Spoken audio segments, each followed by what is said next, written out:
Breaking today, Prince Harry did get into a physical fight with his uncle, Prince Andrew. And I'm surprised by the reaction. I mean, my source is very good and reliable. I mean, I trust them.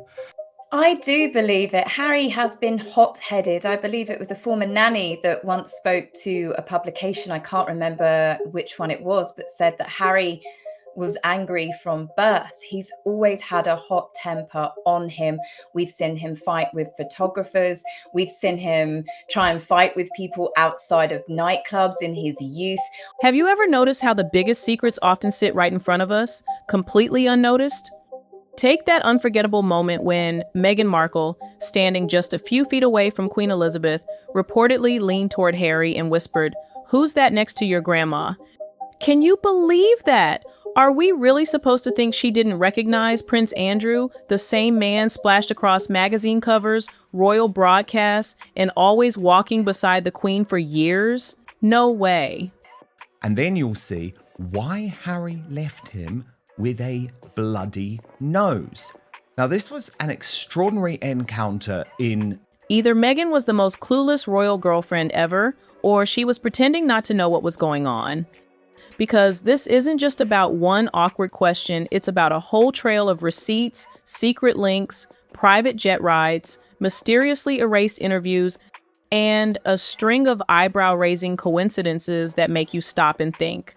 Did Meghan really not know Prince Andrew, or did she actually know him a little too well? Isn't what Prince Andrew actually warned Harry about Meghan Markle correct? He hadn't done any due diligence into her past.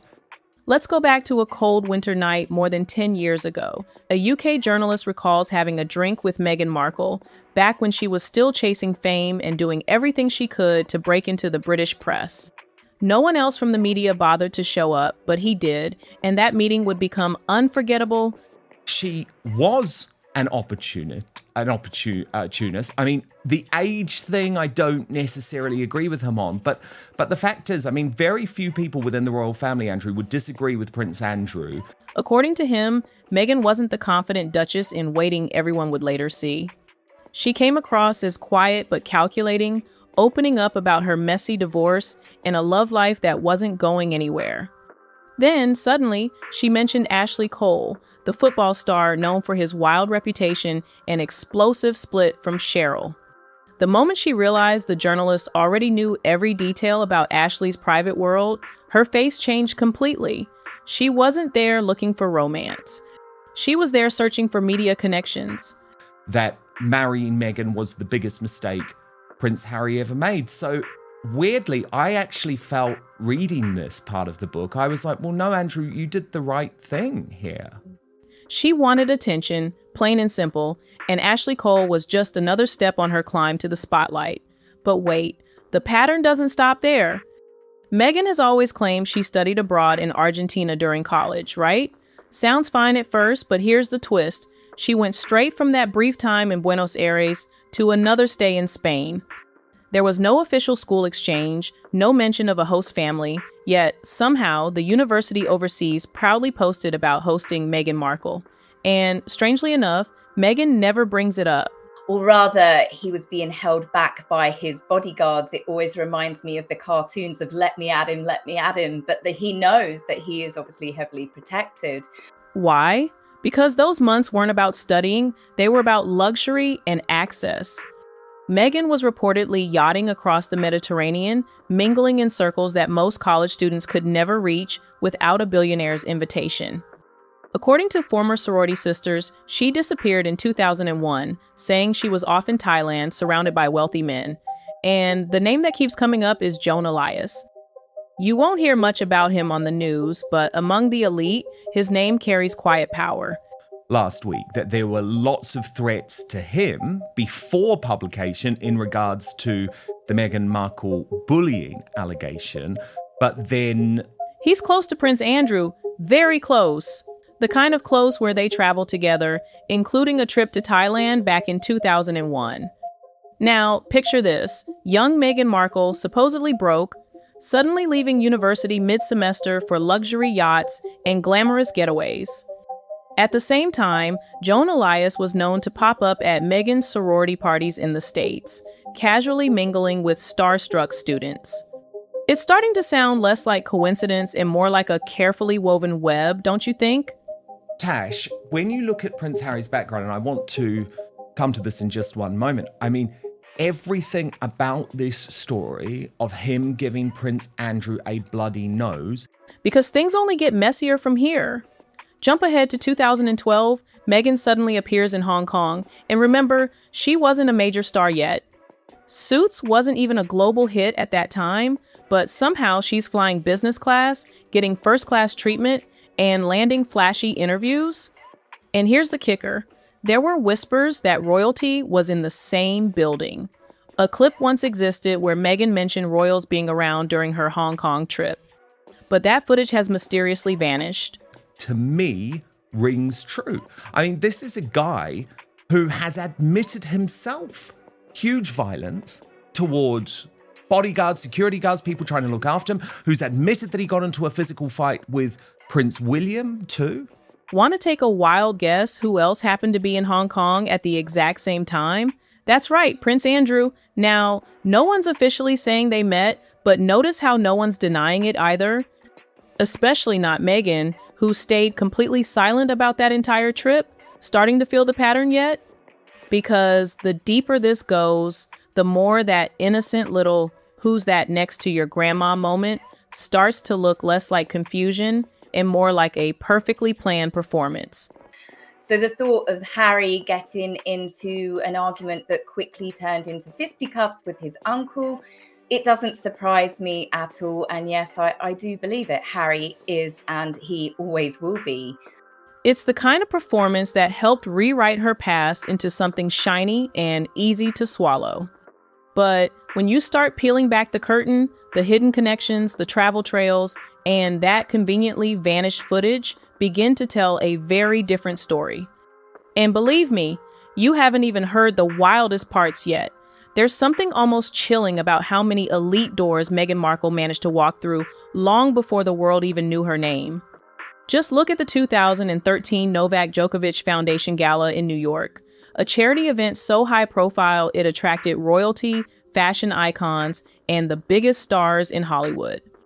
Quick to temper, and obviously violence and fighting is not necessarily something he takes a step back for a moment. He does seem to get quite aggressive fairly quickly. But Goldie Hawn, Naomi Campbell, Anna Wintour, Prince Andrew, Fergie, Princess Eugenie, every big name you can imagine was in that room, and quietly blended somewhere in the background, Meghan Markle.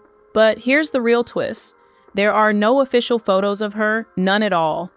Just faint whispers that she was there, somehow slipping in through connections rather than credentials. She wasn't a featured guest, she wasn't a headliner, and according to every press record available, her name never even appeared on the guest list. Then he's always had the protection of his bodyguards around him. Well, indeed. And some video re-emerged this week. And by the way, Andrew, But she was there. And that's the part that raises eyebrows. How does a then minor TV actress from Suits, with barely 134 minutes of total screen time, end up surrounded by billionaires, top designers, royals, and international power players? Prince Andrew was supposedly on an official taxpayer-funded trip to Southeast Asia at the time, yet somehow he was spotted in New York, wining and dining with his daughter, Eugenie. And right then, Meghan conveniently appears in the very same elite circles. No media coverage, no photos, no official word, just silence and coincidence that feels a little too perfect. Because it was the video in the Foo Fighters drummer, late great Taylor Hawkins remembered the time Prince Harry assaulted him. And you wrote on this, Tash, Harry has always been a nasty piece of work. He slapped Taylor around the face, knowing that his security would let him get away with it and block any retaliation. Just a quiet pattern of the two showing up in the same places at the same time, almost too neatly. Then comes the Soho House connection, Meghan's golden key into the upper-class social world. Soho House wasn't just a trendy spot for cocktails and conversation. It was the ultimate networking hub for the rich, the famous, and the dangerously ambitious. Prince Harry, Prince Andrew, Fergie, Princess Eugenie, they were all regulars in those circles. And Meghan, well, she wasn't just passing through. She was building her path straight into their world. But watching it again in light of the revelations in Andrew's book was even more chilling. So I'll get... She practically lived in those elite spaces long before she ever wore a royal title. Fashion parties, charity galas, yacht gatherings, and those exclusive members-only cocktail nights, Meghan was always in the mix, yet somehow stayed just at the edge of real attention. She was seen enough to be remembered, but never enough to be questioned. Then, in 2015, when she jetted off to Turkey for the grand opening of Soho House Istanbul, the media barely knew her name. Still, a photo popped up online showing her standing right beside Eddie Redmayne, proof she was already moving in powerful circles. Because Taylor Hawkins wasn't joking about that. It was very obviously assault. So Prince Harry is a physically violent man. But when the Daily Mail published that photo, they named every celebrity in the shot except Meghan. She was so under the radar that they didn't even think to look her up. That's not just being unknown, that's what you'd call calculated obscurity. Always in the right place, surrounded by the right people, yet leaving no trace behind. And still, through every single one of these appearances, one name keeps surfacing in the background: Prince Andrew. Yeah, I mean, to see that come up, Meghan's mole reshared it, and it's just shocking to hear this sort of behavior. Whether it was Prince Andrew turning up at the same private gatherings, or his inner circle friends like Yuan Alash appearing around Meghan's early days, the web was tight and deliberate. Yuan wasn't just another wealthy socialite. He was deeply connected, Epstein-level connected. He funded events, hosted lavish trips, and moved in the same circles as Prince Andrew. And his link to Meghan's sorority, that was no coincidence. He had a reputation for scouting young women from that exact social bubble, introducing them to the glittering world of global wealth, and Meghan fit that pattern flawlessly. Famous. So can you imagine what Harry's been like behind the scenes for members of the public, people that maybe will never have a voice? How much stuff has actually been covered up? But then for him to be fighting Andrew, She was attractive, ambitious, and knew exactly when to stay quiet. And it wasn't just Andrew's inner circle. Meghan's name was also linked to people like Kareem Shuliak, one of Jeffrey Epstein's last known girlfriends. There's actual photo evidence showing Meghan on a Mediterranean yacht trip alongside Kareem and none other than Deepak Chopra. Yes, that Deepak Chopra, the same man who publicly praised Meghan in 2021 for her mentorship initiative tied to her 40th birthday. But here's where it gets even more unsettling. His name has also appeared in leaked records tied to Epstein's hidden charitable networks. Coincidence or something far more deliberate? The thought of it at first when it came out, I think Shauna said it, that it was a bit of positive PR for Harry for a change, the thought of him punching Andrew in the face, because of obviously everything that Andrew's done. And they're both... So now we've got Meghan, Kareem, Deepak, and a circle of elites all sailing together across the Mediterranean. Does that really sound like coincidence to you? And to make things even more interesting, let's not forget the infamous Jamaica wedding. That's the one where Prince Harry flew economy, while Meghan arrived in style on a private jet reportedly arranged by Soho House co-owner Ron Burkle. Princess Eugenie was there, Fergie was there, and yes, Prince Andrew was said to be there too. But once again, no photos, no press, just whispers in all the right places. They seem to be very much cut from the same cloth. I mean, you wouldn't really be rooting in a fight for either one of them. But yes, I mean, it does show that Harry is hot-headed, but I wonder which one of them really, whether Andrew got a few punches himself, really. I mean, Andrew, sort of examples like that won't help Prince Harry's cause, will they? They didn't want to be seen, not even a little. The press may have focused on Harry and Meghan, but insiders knew there were powerful figures moving quietly in the background. You see it now, don't you? Meghan wasn't stumbling her way into royal life. She was navigating it long before anyone noticed her name. She was threading her path through elite power circles, tied to secretive billionaires, whispered about in private charity rooms, and always turning up wherever Andrew and his network appeared. This was no fairy tale, it was a calculated climb into the spotlight. So it wouldn't surprise me that Andrew made these comments. He can be quite bossy, and he was tempted to be rather paternalistic, but he's. It wasn't luck, it was a strategy. And if you think that sounds wild, just wait until you hear what really went on during those mysterious missing months in Spain. That period was supposed to be nothing more than a small footnote in Meghan's polished backstory, just a quick gap between internships and her return to Northwestern. But the deeper you dig, the stranger it gets, because that so-called study abroad stint doesn't look like an academic trip at all. It's starting to seem like the centerpiece of something far murkier. I think on Meghan, Andrew was correct. Meghan's arrival into the royal family has been anything other than completely destructive and toxic. There were lots of people that tried to warn. The official version, a 3-month cultural program at IE University, neat and tidy on paper. But the real story? No one actually knows where she lived, who she stayed with, or what she was really doing there. No photos, no host family, no classmates ever stepping forward, nothing at all. It's as if those 3 months were completely wiped away, erased without a trace, just like that Hong Kong interview that mysteriously disappeared from the internet, leaving only questions behind. Well, I can tell you the story on that if you Please. want. In 2017, really? That was from a businessman to whom he owed some money. Oh dear. Really? Gave him a black eye? What we do know is that during that exact stretch of time, Meghan was telling her sorority friends she'd been sailing across Europe, yachting with billionaires, and living the high life.